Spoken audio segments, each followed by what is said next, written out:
Assalamualaikum warahmatullahi wabarakatuh. Perkenalkan, nama saya Melinda Ayu Puspita dari kelas 1243 absen 12.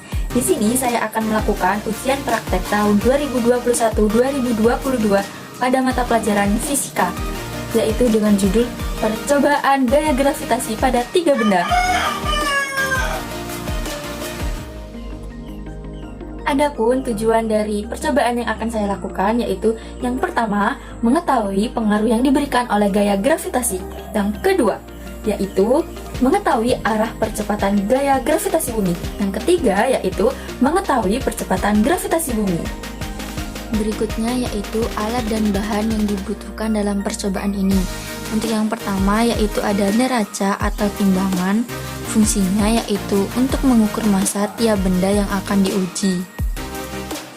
Yang kedua yaitu ada penggaris. Fungsinya yaitu untuk mengukur tinggi jarak antara titik awal dengan titik jatuh benda.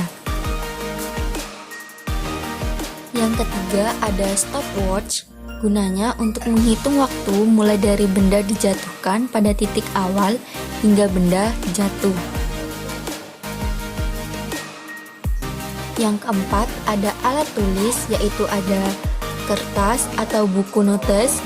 Yang kedua ada ballpoint, dan yang terakhir ada tip X. Gunanya yaitu untuk mencatat hasil dari percobaan. Yang kelima ada batu. Fungsinya yaitu sebagai benda yang akan diujikan dalam percobaan gaya gravitasi ini. Keenam ada bola kertas. Fungsinya juga sama seperti batu, yaitu sebagai benda yang diujikan dalam percobaan gaya gravitasi. Dan yang terakhir ada kertas. Fungsinya juga sama seperti batu dan bola kertas, yaitu sebagai benda yang diujikan dalam percobaan gaya gravitasi. Nah, itu semua adalah alat dan bahan yang dibutuhkan dalam proses percobaan yang akan saya lakukan.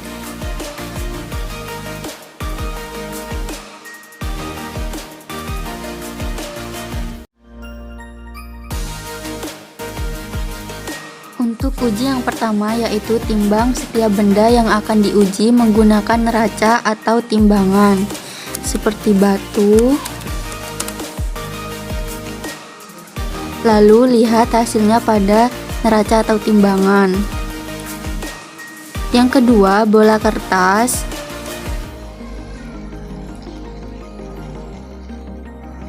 Sama seperti batu, kita lihat hasilnya juga. Lalu yang ketiga yaitu lembaran kertas.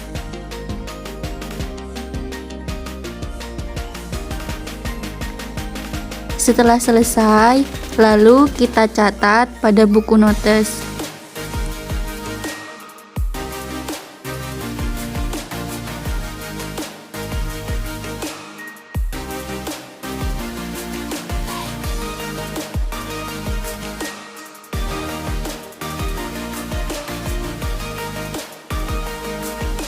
Nah, untuk berikutnya yaitu mengukur jarak titik awal dengan titik jatuh dengan menggunakan penggaris.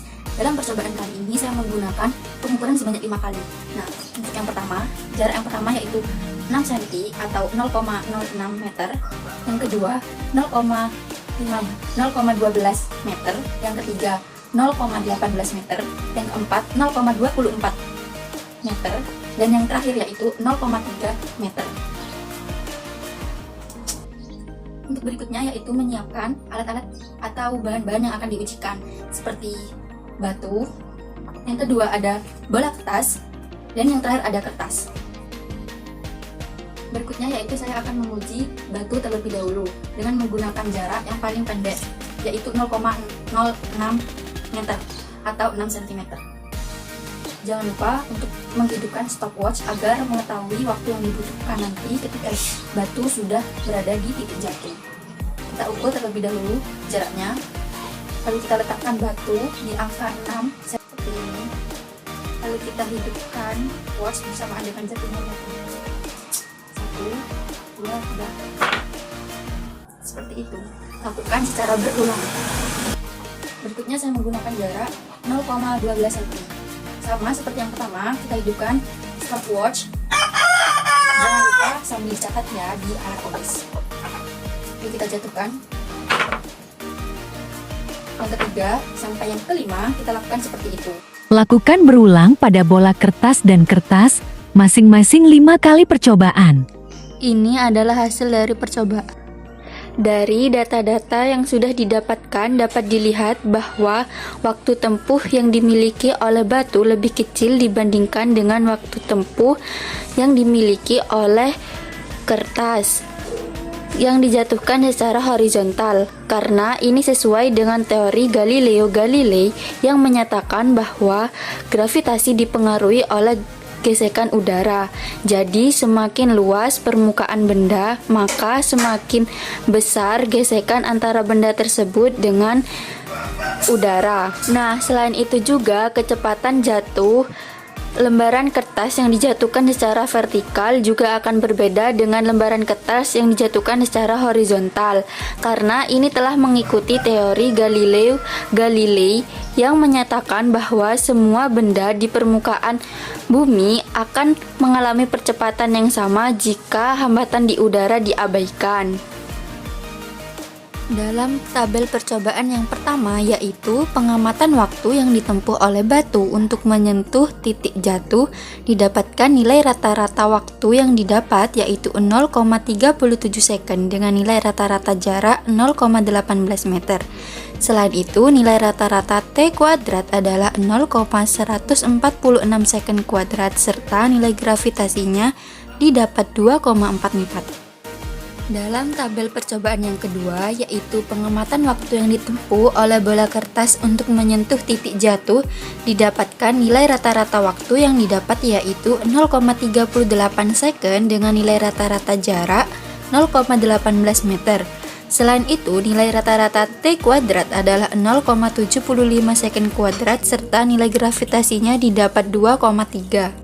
Dalam tabel percobaan yang ketiga, yaitu pengamatan waktu yang ditempuh oleh kertas untuk menyentuh titik jatuh, didapatkan nilai rata-rata waktu yaitu 0,4 second dengan nilai rata-rata jarak 0,18 meter. Selain itu, nilai rata-rata T kuadrat adalah 0,16 second kuadrat serta nilai gravitasinya didapat 1,8. Untuk perhitungannya yaitu data tiap baris dibagi 5. Percepatan gravitasi tidak dipengaruhi oleh massa benda. Hambatan udara mempengaruhi percepatan yang dialami oleh benda. Semakin besar luas permukaan benda, semakin besar pula hambatan udara yang bekerja pada benda. Tinggi jarak jatuh mempengaruhi waktu tempuh benda. Semakin tinggi jarak, semakin besar waktu yang dibutuhkan benda untuk menyentuh titik jatuh. Yang terakhir yaitu gaya gravitasi berbanding lurus pada massa benda dan berbanding terbalik terhadap jarak kuadrat benda. Dari saya, kurang lebihnya mohon maaf. Terima kasih. Wassalamualaikum warahmatullahi wabarakatuh.